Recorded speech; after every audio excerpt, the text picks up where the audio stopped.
Here on One, in half an hour, the magic of Paul Daniels. Now the 9 o'clock news with Andrew Stewart.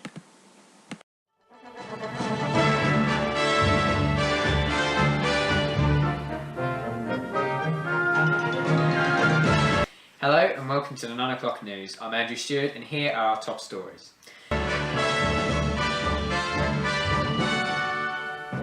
Today, Arthur Scargill arrested and there's more violence. The police say enough is enough and Mrs Thatcher says it's mob rule. Chancellor Kohl under attack by strikers in Germany, and lastly, Liverpool go for the European crown. Good evening. Violence on the miners' picket line reached a new level today. This morning, Arthur Scargill was arrested outside the Orgreave coking plant. This afternoon, there were more clashes there. Police said it wasn't a picket, it was a riot. It was the second day of the violence in South Yorkshire. Miss Thatcher said there was an attempt to substitute mob rule for the rule of law. The NUM is planning a mass lobby parliament next week, but tomorrow there'll be another attempt to find a way to end the strike, with secret talks between mine leaders and the coal board. Mr Scargill has appeared in court this afternoon. He was released on bail after denying a charge of obstruction. Chloe McAllister reports on the arrest and of what followed. 7:40 this morning at Orgreave, Arthur Scargill appeared with a column of miners. Their president wanted to stop well short of the area where police intended to confine the pickets, and he stood his ground.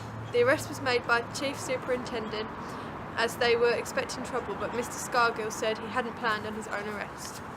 The arrest of the miners' leader provoked no unrest through the rest of the morning, but peace quickly evaporated in this very hot June afternoon with the second of the day's convoys to collect for coke for British Steel. The pickets were without their leader and they were getting angry. There were many fewer miners than yesterday, but they seemed more determined to get to the lorry drivers they so hate. At one stage it seemed like the police line might break. Reinforcements were ordered and brought up and then they charged. The horses were sent in and the situation quickly broke down. The police say they were forced to charge, but the miners say they were deliberately using aggression and brutality as they were forced away from the coking plant. Many types of weapons were used against police, from stones to telegraph poles. Then followed a tactic copied from Northern Ireland in which a portable cabin was set on fire and thrown in the road to be used as a barricade, something the miners did not want us to film. The police reaction was to call up a series of fresh men for renewed charges. The original targets were safe in the cabs of their lorries and on the way to Scunthorpe as the police regrouped once more. Inevitably, there were injuries on both sides, with 51 miners injured and 72 police. 93 of the thousands of miners who turned up today were arrested, including Mr Scargill. However, police dismissed this suggestion that it was their idea to arrest the union leader, which sparked this, but these scenes were seen as unprecedented in a British industrial dispute.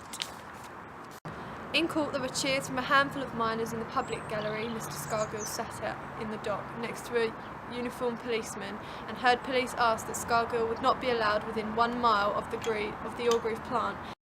However, Scargill's defence said that such a condition was not necessary or appropriate. He added that Arthur Scargill was a strong leader in society and not a proven troublemaker, and that if he was prevented in attending peace talks at Orgreave, the interest of many would suffer. The magistrate remanded him on unconditional bail until July and wished a speedy end to the dispute. Scargill left vowing to return to the Orgreave picket line. I've been Chloe McAllister reporting from South Yorkshire. Back to you in the studio. Thanks Chloe. Today we also spoke to the chairman of the Police Federation, Leslie Curtis. Today's scenes represent some of the worst violence that has taken place in an industrial dispute since the war. However, I am glad that today's actions have taken place, as unless some action was taken against these militant miners, many more injuries and deaths would have resulted. I say enough is enough. Labour Home Affairs spokesman Gerald Cowman did not blame the miners but the government. It's the very failure of the government's employment laws which have caused all this trouble, and the police have been left to take the blame and to pick up the pieces. Mr Scargill hopes the victory at Orgreave much like the victory at Saltley in 1972. That, however, the government shows no signs of compromising, as we had an exclusive interview with Prime Minister Mrs Thatcher. I must tell you, what we've got is an attempt to substitute the rule of the mob for the rule of the law, it was not achieved. We shall never negotiate with the enemy within. We shall never negotiate with people who use coercion or violence to achieve their objective. They are the enemies of democracy. They are not interested in the future of democracy. They are trying to kill democracy for their own purposes. Industry must be modernised. You can't leave it in the last century. The National Coal Board has been able to carry on that way. Every government has accepted that we must carry on that way. Every previous union of mine workers has accepted it so. What we are saying is nothing fresh or new. We must be able to carry on to secure, flourishing, good coal industry. Peace talks are said to be starting tomorrow between a team from the Coal Board led by Deputy Chairman Mr Jimmy Coleman and a union team led by Mr Scargill. If he is willing, unlike Mrs Thatcher, to negotiate. If he is, a package will be set up which would negotiate a modification to the board's original demands. I have been Andrew Stewart, and thank you for watching. Now for the weather. Good night.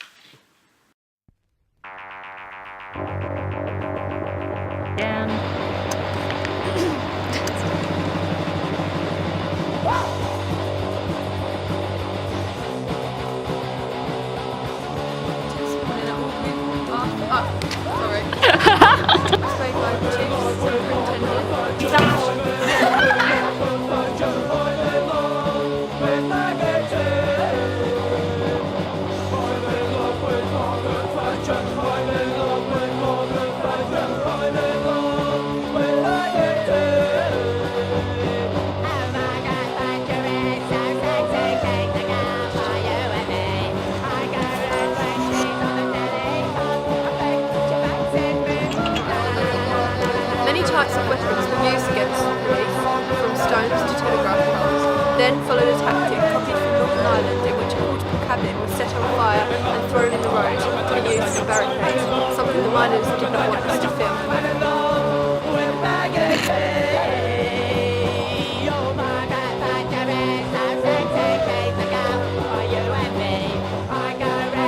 Pick up the pieces and take the blame. I said it wrong, let's do it again.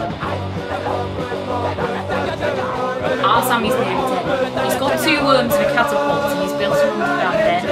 It's the very failure of the government's employment laws that have caused all this trouble. And they've left the police to take the blame and to pick up the pieces. My moustache is coming off.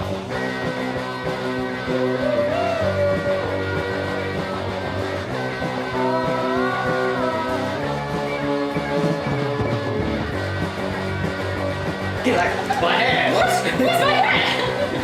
That was a laugh. It just says it's mock brawl. Mock brawl. Arrested outside the Orgreave coking plant. Mob brawl for the rule Rule of law. Good evening. Violence on the miners' picnic pier between mine leaders. I said it wrong. For the sake. No. Secret talks between mine leaders and With Mr Scargill hopes for a victory at Orgreave, much like a previous victory at Salty. Peace talks are said to be starting tomorrow between a team from the Coal Board led by Deputy Chairman Mr Jimmy Cowman and a union team. Cowan. Oh, for God's sake.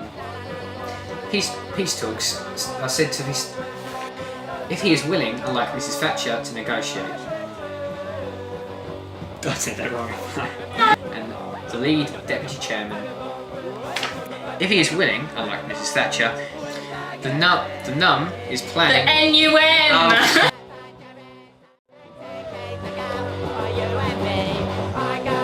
To secure, flourishing, good coal industry. Back in the ground. I've been Andrew Stewart. Thank you for watching. Now for the weather. Good night.